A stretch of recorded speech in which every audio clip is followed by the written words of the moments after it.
Mag-asawa nga NPA leaders patay atol sa engkwentro tali sa 8th Infantry Battalion ug New People's Army dito sa Barangay Kapitan Bayong, lungsod sa Impasugong, probinsya sa Bukidnon. Patay si Vincent Isagani Madlos, anak sa napatay nga leader sa Communist Party of the Philippines nga si George Madlos. Napatay usab sa engkwentro ang asawa ni Vincent Isagani Madlos nga si Angie Polandre Salinas. Sumala sa 4th Infantry Division spokesperson Major Francisco Garillo, was conducting an operation in response to the information received from a concerned citizen that an armed group was present in that area.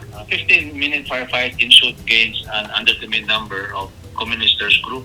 This resulted, ma'am, in the death of the said CTG leaders and the recovery of 2 AK-47 rifles as well as other war material and personal belongings.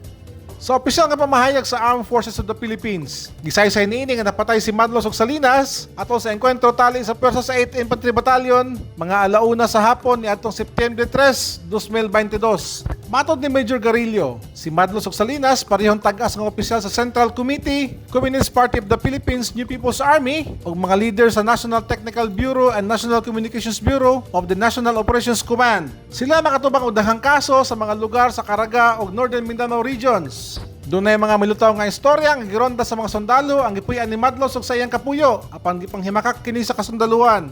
Napakalaking impact na ang mga leader nila ang mismong nanoneutralize ng Philippine Army at napakalaking pagkawala sa moral ito sakali, no. Kaya lagi po nilang ginagawa ito. Hindi na po bago ito. We already expected this na papasinungalingan nila. But the fact remains na there is an encounter there.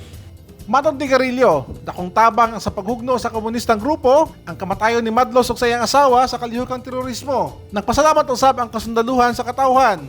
Mataas po ang trust, confidence at support ng mga mamamayan sa atin. Atin na po yung napatunayan from the latest survey po. Napatunayan din po yan na at isang indikasyon po niyan is yung dumadaming nagsusurrender even na mga key leaders ng communist group sa area of responsibility ng 4th Infantry Division.